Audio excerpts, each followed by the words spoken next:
जो कोई भी हो इच्छा आप लोग के हृदय में, लेकिन भक्त को ये जरूर सोचना चाहिए कि कैसे मैं भगवान की कीर्ति का प्रचार करने में एक सहायक बन सकूं। ये आपको संतुष्ट करेगा, इस इच्छा को कभी भूलिएगा नहीं। बहुत इंपॉर्टेंट बात है, चाहे किसी व्यवस्था में। चलिए हम पढ़ते हैं। हम लोगों ने श्लोक क्रमांक 35 में देखा था कि भगवान जैसे कोई एक जादूगर मत्स्य आदि रूपों को स्वीकार करता है और त्याग देता है, उसी प्रकार से भगवान ने जिस स्वरूप के द्वारा इस जगत को से भूभार को कम किया था उसको त्याग दिया। अब आप लोग हंसेंगे, अब हम कहेंगे इस बात को बोलेंगे। एक माता जी बोलती हैं, माता जी बोली, क्या बोली देखो, अब बेवकूफ़ी की बात करेंगे तो क्या कहा जाएगा, हम जनरलाइज तो नहीं करेंगे। कहा देखिए, हाँ लगता है कि हम लोग भी मैजिशियन हैं। हम क्यों मैजिशियन हैं? आत्मा अपने स्वरूप में स्थित होते हुए भी विभिन्न प्रकार के शरीरों को प्रस्तुत करती है। तो अब प्रेम कृष्ण को बताइए, बेवकूफ़ी की बात है कि नहीं? जरा बताइए क्यों बेवकूफ़ी की बात है? मजाक बनाएंगे ऐसी बात कोई करेगा तो मजाक तो बनाया जाएगा। क्यों बेवकूफ़ी की बात है, मूर्खतापूर्ण बात क्यों है, बताइए। ये श्लोक समझ में आ रहा है ना? 35, जैसे एक जादूगर अपने स्वरूप में स्थित होते हुए विभिन्न स्वरूपों को प्रस्तुत करता है, वैसे भगवान अपने स्वरूप में स्थित होते हुए विभिन्न स्वरूपों को प्रस्तुत करते हैं, उसको तिरोहित करते हैं, लेकिन वो तो उनका अपने स्वरूपों को तिरोहित करना झूठा है। ये तो बिल्कुल क्लियर है। तो क्या आत्मा पे इस प्रकार से घटित होगा? माइक पे बोलिए। आत्मा फोर्सफुली, मतलब शरीर फोर्सफुली उसको। हाँ, हम जादूगर नहीं हैं, हम जादू में हैं। हम पर जादू किया गया है, हम जादू नहीं लेकर रहे। तो अब जब माता जी ने ऐसी बात बोली तो माता जी को बोलना पड़ेगा कि नहीं पड़ेगा? वैसे बुद्धिमान है वो, लेकिन ऐसा इसीलिए डिस्कशन जरूरी है। नहीं तो जिंदगी भर यही सोचते चले जाएंगे कि हम भी जादू कर रहे हैं, तो इसका मतलब हमारी लीला चल रही है ना। हमारी लीला नहीं चल रही है, हम भगवान की ये लीला चल रही है, उसमें हम भ्रमित होकर घूम रहे हैं। कोई बात नहीं, देखिए अच्छा किया, पूछ लिया। हम किसी का नाम ले ले रहे तो इसलिए कोई बदनाम तो नहीं होगा। पूछ लेना अच्छा है, कचरा बन में रखना गलत है कि नहीं? ठीक है। तो अब भगवान जब चले गए तो क्या हुआ, मेरे संग बोलिए। यदा मुकुंदो भगवानी मां महिम जहो स्वतन्वा श्रवणीय सत्कथः तथा हरेवा प्रतिबुद्ध चेतसाम अभद्र हेतु कलिरन्वर्तता। यदा मुकुंदो भगवान, मेरा निवेदन है, परम पूज्य राधा गोविंद महाराज जी का भागवत कथा सीरीज है ना, उसका पहला लेक्चर सुनिए। महाराज कम से कम 6 अर्थ दिए हैं मुकुंद के। मैं तो याद भी नहीं किया, एकदम से हठात सुना तो मैं तो चकित रह गया। हमने तो ये तो सुने ही नहीं। एक मुक्ति प्रदान करने वाले मुकुंद, दूसरा मुक्ति को कुत्सित करने वाले मुकुंद, दूसरा गोपियों पे क्या घटित होगा, लोक लज्जा और जो लोक धर्म है उसका त्याग कराने, उससे मुक्त कराने वाले मुकुंद। सुना नहीं ना कभी? सुने हैं अर्थ कभी? हम तो कभी सुने नहीं थे। बहुत सारे अर्थ महाराज दिए। हम तो भागवत कितनी अद्भुत है। चलिए वो तो हम उधर नहीं जा रहे, खाली इतना बात है, जब भगवान मुकुंद भगवान श्री कृष्ण इमाम महिम इस पृथ्वी को जहू त्याग दिए स्वतन्वा, और अपने शरीर से ही, उसी शरीर से भगवान के पास अपने धाम को चले गए। कैसे भगवान? श्रवणीय सत्कथा, जिनकी कथा श्रवणीय सुनने योग्य है। तदा अहरेव, आह का मतलब होता है दिन, उसी दिन से ही अप्रतिबुद्ध चेतसा, जिनकी चेतना बहुत विकसित नहीं है, उनके लिए अभद्र का हेतु, अभद्र का हेतु मतलब खराब का, अधर्म का कारण लीजिए, कलिर अनवर्तता, कलिर व्याप्त हो गया। आज मेरे मन में एक बहुत संशय आ रहा था। संशय यह आ रहा था कि कलयुग का प्रण है कि पति पत्नी में भी झगड़ा कराऊंगा, भाई भाई में झगड़ा कराऊंगा। तब मैं बहुत सोच रहा था कि क्या डिवोटी पति और पत्नी में भी झगड़ा कराएगा? अब आप कहोगे यस।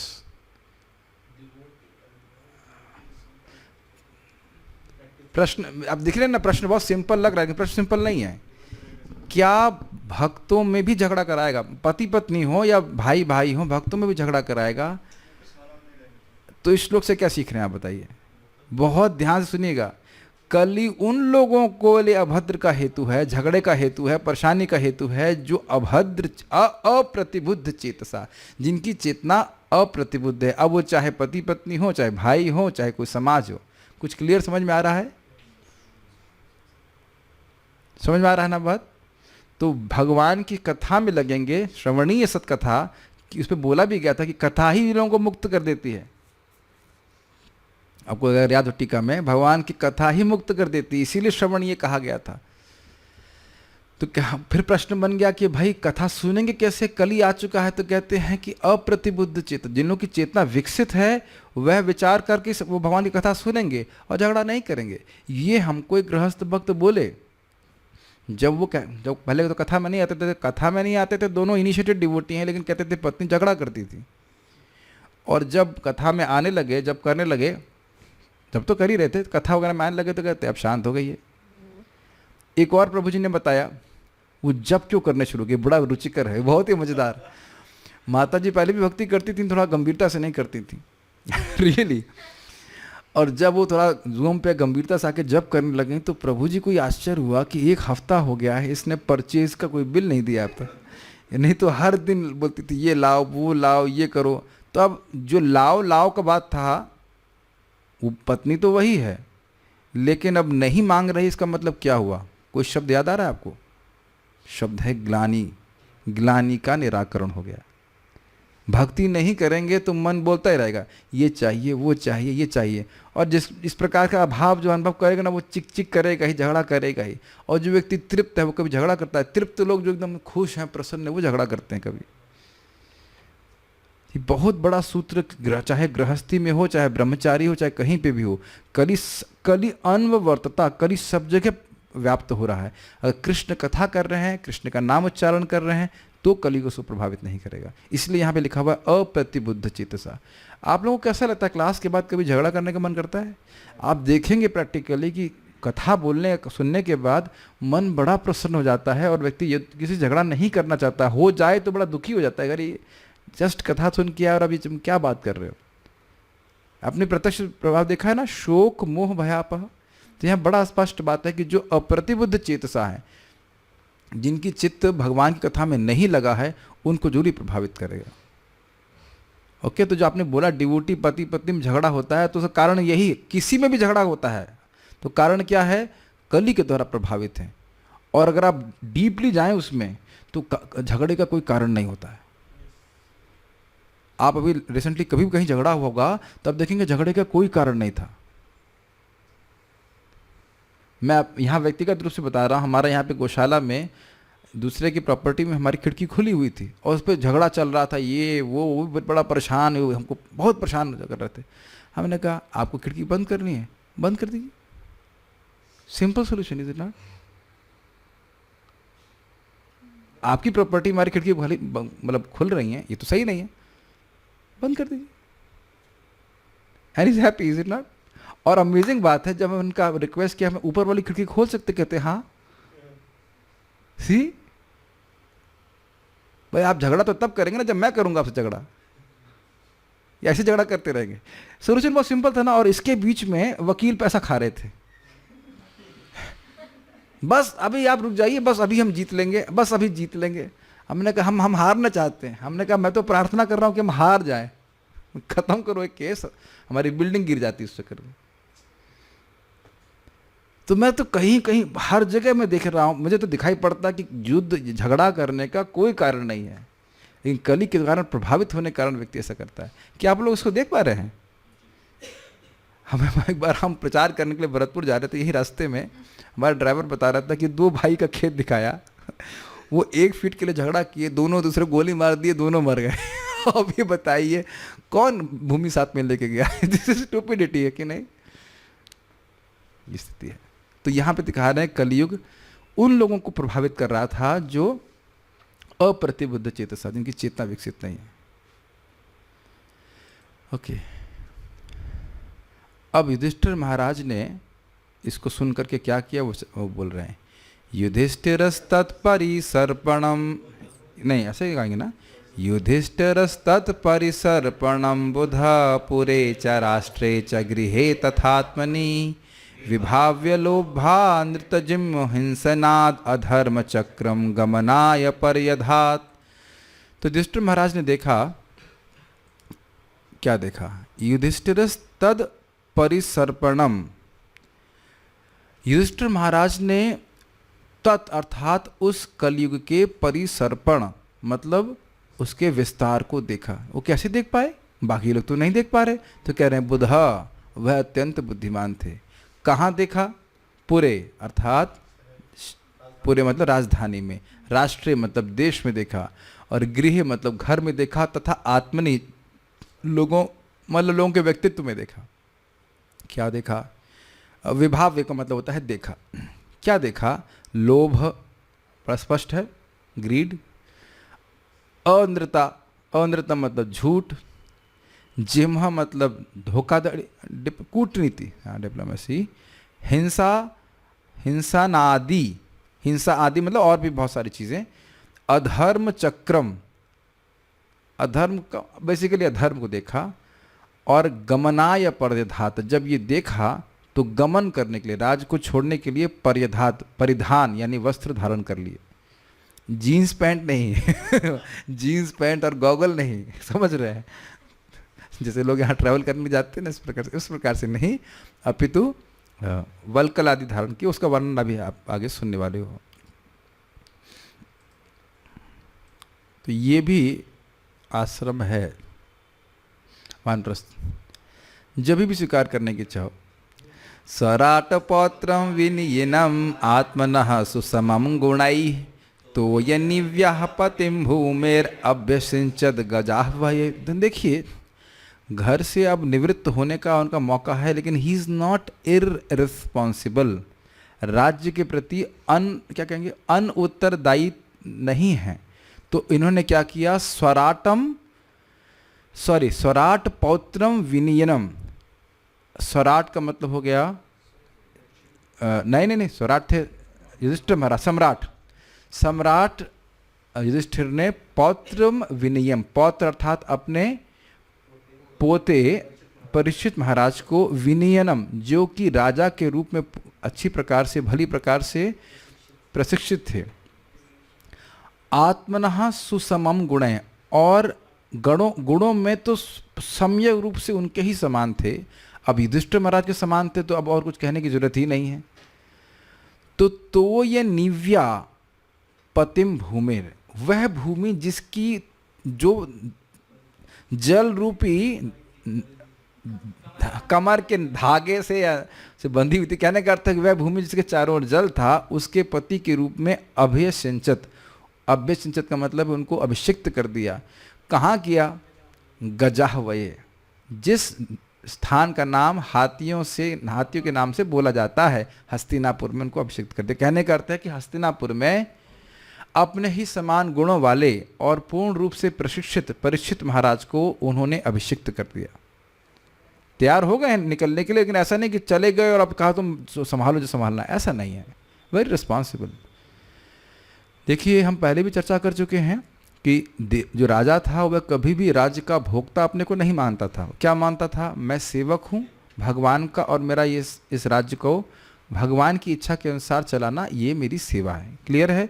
तो अब अगला राजा तैयार करके वो गए। अब आप समझ रहे हैं कि आजकल के लोग क्या सोचते हैं, हम भगवान के द्वारा हमारी सेवा ये है कि अब जो गायों का और भैंसों का और बकरियों का चारा है वह भी हम खा जाएं, और तैयार करें कि जो नेक्स्ट है वह भी चारा और उसके संग हरी घास भी खा जाए, है कि नहीं? ये स्थिति रहती है। लेकिन इस प्रकार से परीक्षित महाराज नहीं थे। तो आगे बढ़ते हैं। मथुरायां तथा वज्रम शूरसेनापतिं ततः प्राजापत्यम निरूप्यष्टम अग्निन अपिबद ईश्वरः। ईश्वरः शब्द यहाँ पे युधिष्ठिर महाराज के लिए, भगवान के लिए नहीं है। तो ने कहा युधिष्ठिर महाराज ने मथुरा तथा वज्रम मथुरायाम शूर तथा मतलब और एंड ततः वज्रम शूरसेनम पतिम, उसके बाद वज्र को मथुरा में शूरसेन प्रदेश के स्वामी के रूप में अभिषिक्त किया। ठीक है? और प्रजापत्यम निरूप्यष्टम, प्रजापत्य, प्रजापत्य इष्ट, प्रजापति इष्ट का मतलब हो गया प्रजापति यज्ञ को, प्रजापति यज्ञ को, इष्टिम का अर्थ यहाँ पे है यज्ञ, प्रजापति यज्ञ को निरूप्य मतलब किया। और निरूप्य शब्द जो था वह वज्र के संग की भी लगेगा, वज्रम शूरसेन पतिम निरूप्य, नहीं तो शब्द पूर्ण नहीं होगा। तो वज्र को शूरसेन के पति के शूरसेन देश के स्वामी या राजा के रूप में, मथुरा के राजा के रूप में अभिषिक्त किया, और प्रजापति यज्ञ करके अग्निम अपिबद, अग्नि को पी गए। अग्नि को पी गए का अर्थ हम लोग जो समझे थे वो यही था कि अब वह और कोई यज्ञ नहीं करेंगे, वानप्रस्थ स्वीकार कर ले। वानप्रस्थ आश्रम में व्यक्ति यज्ञ नहीं करता है, संन्यास बोला गया बेसिकली, संन्यास, वानप्रस्थ नहीं, मैं गलत बोल गया। वानप्रस्थ में तो पत्नी के साथ जाता है, ये वानप्रस्थ नहीं स्वीकार किए हैं, पत्नी की अनपेक्षा किए वो चले गए हैं, तो संन्यास आश्रम ग्रहण किए। तो संन्यास आश्रम में व्यक्ति यज्ञ नहीं करता है। तो यही अर्थ है कि अग्नि को पी गए, अर्थात अग्नि को अब वह जलाएंगे नहीं। न तो सन्यासी अग्नि जला के भोजन बनाता है और न वह यज्ञ करता है। ठीक है। विसृज्य तत्र तत्सर्वं दुकूलवलयादिकं निर्ममो निरहंकारः संच्छिन्नाशेष बंधनः। उसके बाद कह रहे हैं विसृज्य तत्र, तत्र का मतलब था वहाँ, उसी स्थान पर, तत्सर्वम सारे जो उनके राजसी आभूषण और कपड़े थे वह सब त्याग दिए। दुकूल का अर्थ था, दुकूल का अर्थ था कपड़े, और दुकूल का अर्थ होता है पेटी, दोनों अर्थ होता है, कमर की पेटी और राजसी वस्त्र, ये सब त्याग दिए। और वलयादिकम का अर्थ होता है यहाँ आभूषण, कड़े इत्यादि। उसके बाद निर्ममा, उनमें कोई ममता नहीं रह गई थी। और फिर कहा गया कि मान लो कोई ममता नहीं रहती फिर भी ये व्यक्ति सोच सकता है कि मैं त्यागी हूँ, तो कहते हैं नहीं, निरहंकार, उनका कोई अहंकार भी नहीं था कि मैं इसको त्याग रहा हूँ, ये भगवान की वस्तु थी, जब आवश्यक नहीं है तो उसको छोड़ देना चाहिए। तो ऐसा क्यों कर पाए? तो कह रहे हैं संच्छिन्न अशेष बंधना, उनके जितना भी अविद्या रूपी बंधन था वह नष्ट हो गया था। ठीक है, अगला श्लोक देखेंगे। वाचम जुहाव मनसी तत्प्राण इतरे च तम मृत्युवपान सोत्सर्गम तम पंचत्वे ही जोहवीत। वाचम यानी वाणी को, जुहाव मनसी, ये बड़ा कठिन श्लोक था भाई, इसका तो डिवीजन करने में पसीना आ जाएगा। अच्छा चलिए, वाचम वाणी को मन में अर्पित करते हुए। अब इसका अर्थ क्या है? वाणी का मतलब है उपलक्षण से सभी इंद्रियां और उनके कर्मों को मन को समर्पित करते हुए कि ये तुम्हारी हैं, मन तुम उसको ले लो। और मन को मनसी तत् प्राण, मन को कंट्रोल करता है प्राण, तो प्राण में समर्पित किया। और प्राण इतरे चतम, और प्राण से अलग है अपान, क्योंकि वह अपान वायु सबको खींचने वाला है, वह उसमें समर्पित कर दिया। और मृत्यु अपानम सोत्सर्गम, अपान वायु और उसका फंक्शन उत्सर्ग अर्थात मल त्याग इत्यादि करना, वह सब अपान का कार्य है, तो उसको उन्हें मृत्यु को समर्पित कर दिया। और तम पंचत्वे, उस मृत्यु को उनने शरीर को समर्पित कर दिया है कि भाई ये शरीर मतलब जो है आपका है, मैं तो मरने वाला हूँ नहीं, इस प्रकार से कर दिया। पर जी कुछ समझ में नहीं आया। Refer to the lectures. यहाँ केवल रिवीजन हो रहा है, उससे अधिक उम्मीद ना कीजिएगा। देखो भाई, हमसे रिवीजन से अधिक उम्मीद ना करना। त्रित्वे हुत्वा च पंचत्वं तच्चैकत्वे जुहोन्मुनिः सर्वमात्मन्य अजुवीद ब्रह्मण्य आत्मनम अव्यये। तो अब कह रहे हैं कि भाई वो शरीर को कहाँ अर्पित किया? तो कह रहे हैं त्रित्वे, त्रित्वे का अर्थ है तीन गुण। हुत्वा च पंचत्वम, वो जो पांच तत्व वाला शरीर है, पृथ्वी जल वायु अग्नि आकाश वाला, उसको तीन गुणों में समर्पित कर दिया। क्यों? क्योंकि जगत की हर वस्तु तीन गुणों का प्रोडक्ट है। तच्च एकत्वे, और उन तीन गुणों को एक अविद्या में अर्पित कर दिया कि ये तुम्हारा क्रिएशन, हमारा से कोई मतलब नहीं है। अजुहोत। उसके बाद मुनि, वो ऐसा क्यों कर पाए? क्योंकि वे बहुत ही मननशील थे। सर्वम आत्मनि अजुह्वित, और ये अविद्या आदि यह सब आत्मा से संबंधित है, ये भगवान से संबंधित नहीं है। तो कहा है तुम उसको समर्पित, तुम उसको देखो। और ब्रह्मणि आत्मनम अव्यय, और आत्मा को ब्रह्म भगवान श्री कृष्ण में समर्पित कर दिया। समर्पित का अर्थ ये नहीं कि आत्मा की अस्तित्व नष्ट हो गया, लेकिन ये सब बातें वहाँ पे सीखी गई थी, अब इससे अधिक नहीं बताएंगे। तो ये सब उनके मन की स्थिति थी। अब वो बाह्य उनकी स्थिति क्या है उसका वर्णन यहाँ पे हो रहा है। चीरवासा निराहारो बद्धवांग मुक्त मूर्धजः दर्शयनात्मनो रूपम जड़ोन्मत्त पिशाचवत् अन्वेक्षमाणो निरगाद अशृण्वन् बधिरो यथा। चीरवासा, उनके कपड़े फटे हुए थे। निराहारा, उन्होंने बहुत थोड़ा भोजन ग्रहण कर रहे थे। बद्धवांग मुक्त मूर्धजा, बद्धवांग मतलब वाणी को बांध दिए थे, बोल नहीं रहे थे। मुक्त मूर्धजा, मूर्ध मतलब शरीर, सिर, और सिर से उत्पन्न होने वाला केश, उसको मुक्त कर दिए थे। एक और अर्थ है कि मुक्त कर दिए थे। अब पता नहीं क्या किए थे, अब अर्थ अलग अलग आचार्यों ने अलग लिया है, लेकिन अर्थ यही समझ में आ रहा है कि बाल खोल दिए थे ऐसे करके। तो बाल खोल दिए। बाल खोलने का मतलब क्या है? बालों से मुक्त हो गए, मुक्त मूर्धजा। और दूसरा अर्थ है कि बाल खोल दिए तो मुक्त मूर्धजा। बाल खोल के क्यों चल रहे हो, ये भी अर्थ है। इस तरह से भी कह सकते हैं। और बालों से मुक्त हो गया है मतलब बाल काट दिए, खत्म कर दिए, जो भी अर्थ हो। लेकिन हम लोग अर्थ ही समझ रहे हैं। प्रभुपाद जो अर्थ लिए हैं कि बाल खोल दिए, इसे पागल जैसे लग रहे थे। दर्शन आत्मनो रूपम, अपने रूप को कैसे प्रस्तुत कर रहे थे? जड़, जड़ मतलब जड़, इनर्ट जिसे कहते हैं। उन्मत्त मतलब पागल, और पिशाचवत मतलब, पिशाच मतलब प्रसिद्ध है, पिशाच जैसे दिखाई पड़ता है, सब जानते ही हैं, व्हाटएवर दैट मीन्स।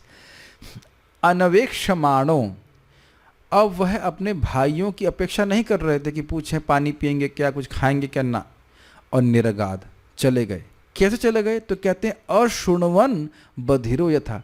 देखा है ना आपने कभी कि कोई बहरा व्यक्ति उसको पुकारते ए ए ए ए करते रहे, वो सुनाई नहीं पड़ता, वो जाता रहेगा। समझ में आया?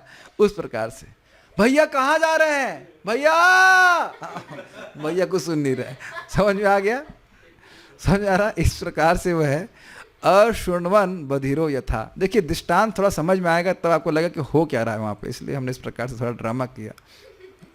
Have some skills, not much, ठीक है।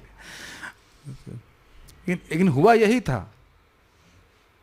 कभी ऐसा देखा है आपने होते हुए?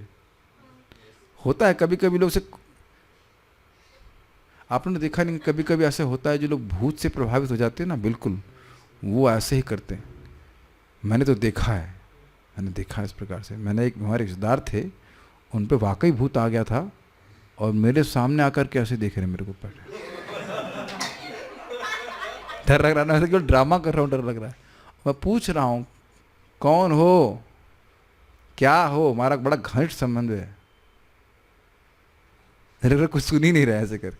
फिर जब भूत उतारा गया तब समझ में आ रहे हम कहाँ है, हमारे नौकरी जाने का काम आ गया, इत्यादि इत्यादि इत्यादि। तो हो जाता है ऐसे बदेर लोग। आप लोगों ने देखे कभी इस प्रकार से? पानी दे दीजिए। उदीच, ठीक है, नेक्स्ट। क्या हुआ? सुन नहीं पाया आप? अच्छा। तो उदीच, नेक्स्ट वाला देखिए। उदी, अरे भाई भूत की कहानी बाद में सुनाना, हम खाली एग्जाम्पल दे रहे हैं आपको, उसमें पूरा मीमांसा नहीं करना है। इसको वैसे रख दीजिए नहीं तो गिर जाएगा मृदंग। उदीचिम प्रविवेशाशाम गतपूर्वम महात्मभि हृदि ब्रह्म परम ध्यायन नवर्तेत यतो गतः। तो पूछे कि कहाँ चले गए? तो कह रहे उदीचिम प्रविवेशाशाम। उदीचिम का अर्थ है नॉर्थ, उत्तर दिशा में वो प्रविवेशाशाम चले गए। उस दिशा का गतपूर्वाम महात्मभि, उस पूर्व में भी वहाँ पे महात्मा लोग गए थे, इसलिए चले गए। तो क्या पूर्व दिशा में जाने से कोई व्यक्ति मुक्त हो जाता है? तो कहते हैं हृदय ब्रह्म परम ध्यायन, हृदय में भगवान का, परम ब्रह्म भगवान श्री कृष्ण का ध्यान करते हुए चले गए। तो उस दिशा का विशेषता क्या है? तो कहते हैं ना आवर्तेत यतो गतः। जब कोई व्यक्ति वहाँ चला जाता है तो वहाँ से वापस नहीं आता है, मतलब भगवान के पास चला जाता है। ठीक है, ओके। तो जरूर भीमसेन अब राजा बने होंगे, मानो कोई कहे। अच्छा, तो परीक्षित महाराज को बोला, प्रश्न बनेगा कि जब भीमसेन थे, अर्जुन भी थे ही, और चारों भाई थे, चलो मान लो युधिष्ठिर महाराज चले गए, तो उनमें से किसी को राजा बना देते, ये परीक्षित महाराज को राजा बनाने की क्या जरूरत है? तो नहीं, वो भी सब लोग राज्य छोड़ करके चले गए। इसको कह रहे हैं श्लोक से, सर्वेतम अनुनिर्जग्मु भ्रातरः कृत निश्चया कलिना धर्म मित्रेणा दृष्ट्वा स्पृष्टा प्रजा भुवि। सर्वे तम अनुनिर्जग्मो, तम का मतलब उन युधिष्ठिर महाराज को, सर्वे भ्रातरः, सभी भाई उन युधिष्ठिर महाराज के पीछे पीछे चलने लगे। कृत निश्चय करके, नहीं अब हम इस राज्य में नहीं रहेंगे। क्यों भाई, क्या दिक्कत हो गई? तो कह रहे हैं कलिना अधर्म मित्रेणा, कली जो अधर्म का मित्र है उसके द्वारा दृष्ट्वा स्पृष्टा प्रजा भुवि, भुवि अर्थात पृथ्वी, पृथ्वी पे उन्होंने देखा कि प्रजा स्पृष्ट हो गई है। किसके द्वारा? कलयुग के द्वारा। ये देखा और उन्होंने निश्चय कर लिया कि अब हम यहाँ पे राज्य नहीं करेंगे, हम चलते हैं। अब वे भी जान गए कि भगवान चले गए। उसके बाद क्या है?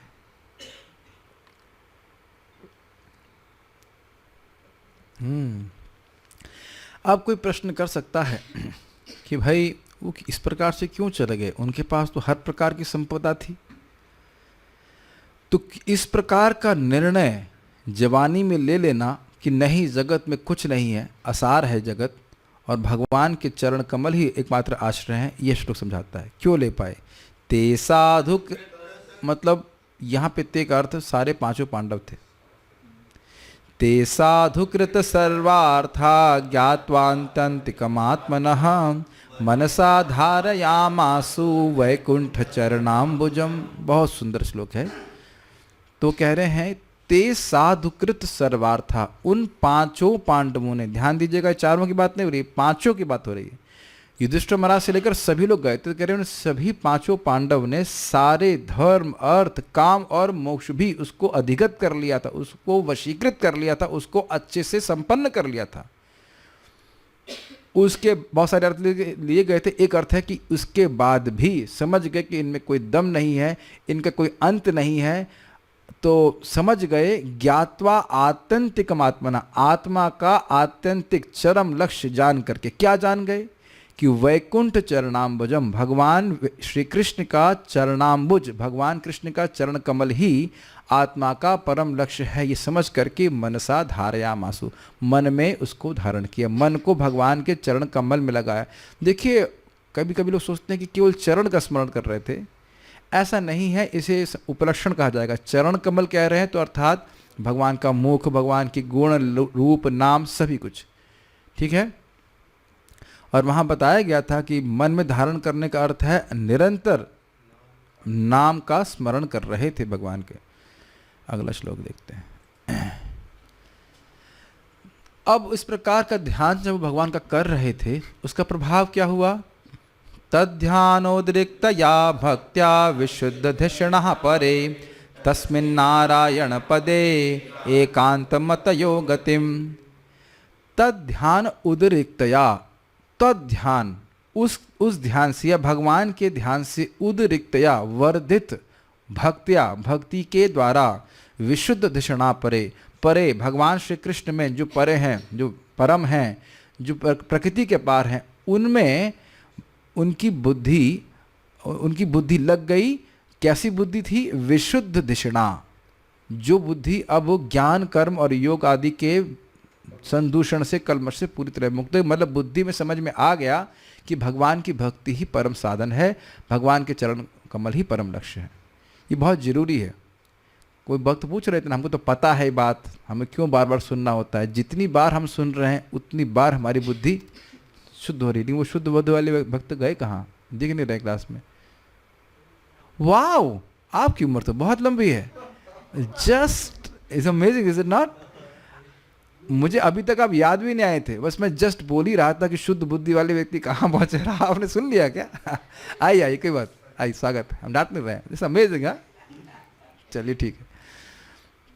तो क्या लक्षण है? तो कह रहे हैं तस्मिन, मैं कैसे जान रहे हो कि उनकी बुद्धि शुद्ध हो गई? तो कह रहे हैं तस्मिन नारायण पदे, उन भगवान नारायण में, नारायण का अर्थ यहाँ पे है भगवान श्री कृष्ण, तो उन भगवान नारायण के चरणों में एकांत मतयो, उनकी मति एकांतिक हो गई। मति अब और कहीं नहीं जा रही थी। और गतिम मतलब स्थान को प्राप्त किया, भगवान के स्थान को प्राप्त किया। तो अब यह बताने के लिए कि भगवान के स्थान को प्राप्त करना अत्यंत ही दुर्लभ है, ये बात श्लोक बोल रहे हैं। अवाप दुर्वापम ते असद्भिर विषयात्म भी विधूत कलमशा स्थानम विरेजेनात्म नए वही। तो देखिए इस श्लोक का पिछले श्लोक से संबंध है। भगवान के चरण कमलों में अपनी मति को स्थिर करके ते अवापु, उन्होंने प्राप्त किया। क्या प्राप्त किया? विधूत कलमशा स्थानम, ऐसा स्थान प्राप्त किया, भगवान का धाम, जो उन्हीं के द्वारा प्राप्त है, जो सारे कलमश, सारे पापों से पूरी तरह से मुक्त हैं।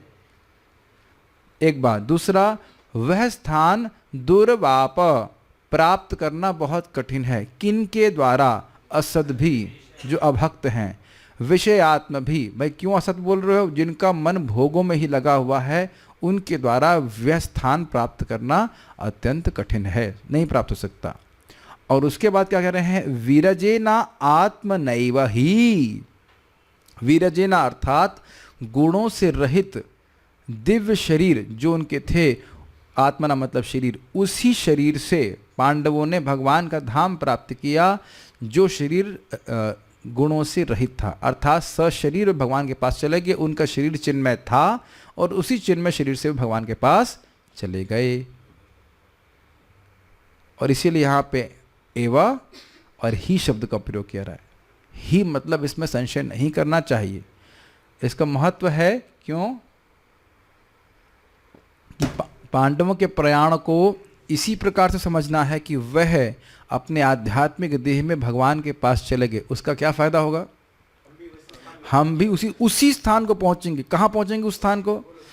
हाँ, जहाँ पांडव पहुंचे, भगवान के धाम। लेकिन कब? जब यह समझेंगे कि पांडव स्वर्ग नहीं, भगवान के धाम गए और अपने दिव्य शरीर में गए। बहुत सूक्ष्म बातें हैं यहाँ पे। विदुर जी का क्या हुआ? मान लो कोई पूछे तो बोल रहे हैं, विदुरोपि परित्यज्या प्रभास देहमात्मनः कृष्ण आवेशेन तच्चित्तः पितृभिः स्वच्छयं ययौ। विदुरो अपि, विदुर भी, परित्यज देह आत्मनम, देह परित्यज्य, उन्होंने अपने देह को त्याग दिया। कहाँ त्यागा भाई? क्या बात है, कहाँ शरीर छोड़ा? प्रभास से। आप संस्कृत पकड़ने लग गए आप लोग, good boys, I am happy. Prabhas में चढ़ गया। क्या स्थिति थी? कृष्ण आवेश तच्चित्ता, उनका चित्त कृष्ण में आवेश था। जरूर गोलोक गए होंगे? नहीं, पितृ भी स्वच्छयम यौ, पितृलोक पितृलोक से लोग बाग आए, लोग बाग मतलब वहाँ के लोग आए और स्वच्छयम, उनके अधिकार क्षेत्र में यमराज के रूप में वो चले गए। तो फिर प्रश्न बन गया, भाई यहाँ तो लिखा है कृष्ण आवेशन तच्चित्ता, उनका चित्त कृष्ण में आवेशित था, तो यह है पितृलोक में क्यों गए? वो तो गोलोक जाना चाहिए था। ये तो गीता की बात का खंडन हो रहा है। नहीं, क्योंकि उनकी सेवा थी, इसलिए जब तक उनका अधिकार का समय था, भगवान व्यवस्था की वहाँ पर सेवा करें। और शुद्ध भक्त कभी भगवान के संग से दूर नहीं रहता। एक बात तो ही समझ में आई। दूसरी बात, ये भगवान के नित्य पार्षद नहीं है, शुद्ध भक्त हैं लेकिन नित्य पार्षद नहीं है। नित्य पार्षद भगवान के पास चले गए, ये अपने अधिकार क्षेत्र में चले गए। ठीक है, जब खत्म होगा तो यमराज, मतलब क्या खत्म होगा? जब उनकी सेवा निवृत्ति होगी या रिटायरमेंट होगा, या जब यमराज जी का रिटायरमेंट होगा, तो फिर ये एक मनवंतर के बाद तो वे भगवान के पास चले जाएंगे। मन इतनी सारी बातें ना पढ़ाने के लिए हैं। अभी सब के लिए आपको लघु भागवतामृत पढ़ना पड़ेगा कि कहाँ क्या हो रहा है, तब देखते हैं श्रीमद् भागवतम के बाद एक दिन। अभी तो वैसे मेरे ख्याल से कोई मर नहीं रहा है ना? ठीक है, including my self, you don't know. वैसे मर तो नहीं रहे। आयुर्हरति वैपम साम उद्यन स्तंचयन्नसौ यत् षडो नीतम तस्सर्ते रत षडो नीतम उत्तम श्लोक वार्तया। भगवान की वार्ता में जितना संलग्न है, मर नहीं रहे। द्रौपदी का क्या हुआ? बेचारी को देखा नहीं कितनी सेवा करी जीवन भर, कोई देखा भी नहीं, कोई पूछा भी नहीं, तो उनने क्या किया देख लीजिए। द्रौपदी च तदाज्ञाया पतीनाम अनपेक्षताम वासुदेवे भगवती हि कांतमतिरापतम। और द्रौपदी च, और द्रौपदी ने तद पतिनाम तद आज्ञाया, भगवान को समझते हुए, भगवान कृष्ण को जानती थी और देखा कि पतिनाम अनपेक्षताम, पति उनकी अपेक्षा नहीं कर रहे हैं, उनको देखी भी नहीं और चल दी हैं, एक नहीं पांचों के पांचों। तो वासुदेव भगवती, समझ गए कि क्या करना है, भगवान वासुदेव में जो भगवान है उनमें ही एकांतमति, एकांतिक मति रख के आपतम, उनको प्राप्त किया, भगवान कृष्ण को प्राप्त किया। हम बहुत तेज चले गए, ठीक है। ओ आखिरी श्लोक, हाँ ये भूल के बताना कि यद्यपि यहाँ पे द्रौपदी के बारे में बोला गया है, लेकिन अब सारी का तो पता नहीं, लेकिन सुभद्रा के बारे में तो बताया गया, जितना बोला गया उतना ही बोल सकते हैं। अब बाकी का पता नहीं क्या था। अब एक मतलब ये प्रश्न आप लोग कर सकते हो कि इसको सुनने से हमें क्या फ़ायदा होगा, ये चले गए, वो मर गए, ये हो गया, तो उससे हमें क्या फ़ायदा होगा। तो इसका वर्णन यहाँ पे हो रहा है, यह श्रद्धये तद भगवत प्रियाणाम पांडु सुतानामिति संप्रयाणम शृणोत्यलम स्वस्तयनम पवित्रम लब्ध्वा हरौ भक्तिमुपैति सिद्धिम। तो मानो कोई व्यक्ति कंप्लेन कर रहा हो कि भागवत कथा क्यों हो रही है, इतना अन्याय, इतना अत्याचार क्यों हो रहा है, तो उससे कहो कि भाई ये श्लोक ज़रा देख लो। यह मतलब कोई भी लंगड़ा लूला, ऑब्वियसली बहरा नहीं, बहरा सुन नहीं सकता, लंगड़ा लूला अंधा या कोई भी व्यक्ति हो, और पढ़ा लिखा हो या नहीं हो, ब्रह्मचारी गृहस्थ वानप्रस्थ सन्यासी कोई भी हो, यह मतलब स्त्री पढ़ी लिखी नहीं, बुद्धू, कैसी भी, जो कुछ भी, श्रद्धा एतद, एतद मतलब इसको श्रद्धा से कि एतद भगवत प्रियाणाम, भगवान के प्रिय, पांडो सुतानाम, पांडु के बेटों के, इति संप्रयाणम, इस प्रकार से, सम्यक प्रयाण को, सम्यक प्रमाण मतलब भगवान के धाम के जाने को, इस प्रकार से, मनगढ़ंत तरीके से नहीं, इस प्रकार से, शृणोति सुनता है, अलम कैसा ये है, मतलब वृतांत कैसा कहते हैं, अलम स्वस्तयनम, पर्याप्त मात्रा में स्वस्ति मंगल करने वाला है, पुण्य को देने वाला है, और पवित्रम अर्थात पाप को नष्ट करने वाला है, अर्थात भक्ति प्रतिबंधक कर्मों को नष्ट करने वाला है। भक्ति प्रतिबंध मतलब कोई अपराध है, कोई कुछ है तो उसको नष्ट करने वाला है। और लब्ध्वा हरौ भक्तिम, भगवान हरि की भक्ति को प्राप्त करके उपैति सिद्धिम, वह सिद्धि को प्राप्त करता है, भगवान के धाम चला जाता है। तो कोई अन्याय अत्याचार तो नहीं हो रहा है ना, अगर कथा सुनाई जा रही है तो। अब आप ये बताइए कि अगर इतना बड़ा फ़ायदा है तो अगर 2 लोग भी आए तो भी बोलना चाहिए, और 4 लोग आए तो भी बोलना चाहिए, और आप भारी मात्रा में आए हैं, हम तो भारी मात्रा ही कहेंगे, तो आए तो भी बोलना चाहिए, कितना बड़ा लाभ है ना। और आप ये देख रहे हैं कि यदि भक्तों का संग नहीं हो तो हम इस प्रकार के लाभ से रोज़ वंचित हो जाएंगे।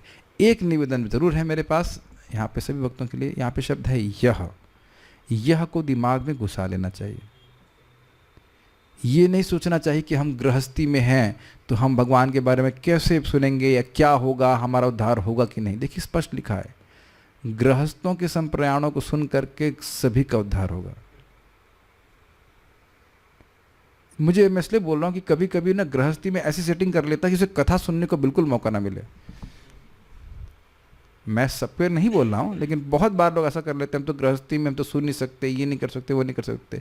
तो कितने बड़े फायदे से आप चूक जाओ कि आप खुद विचार कर लीजिए।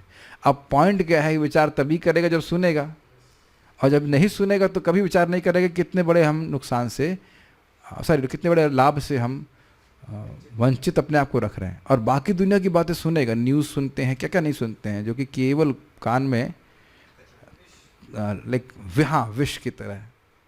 ओके, तो भगवान की कृपा से हम लोग 15 अध्यायों को अपने अकाउंट में डाल चुके हैं, बहुत प्रसन्नता हो रही है। कल से भगवान ने चाहा तो 16वां अध्याय शुरू होगा। परीक्षित महाराज के बारे में सुनेंगे, उनका राज्याभिषेक हो गया था। राज्याभिषेक तो अभी कल देखेंगे, कल बात करेंगे।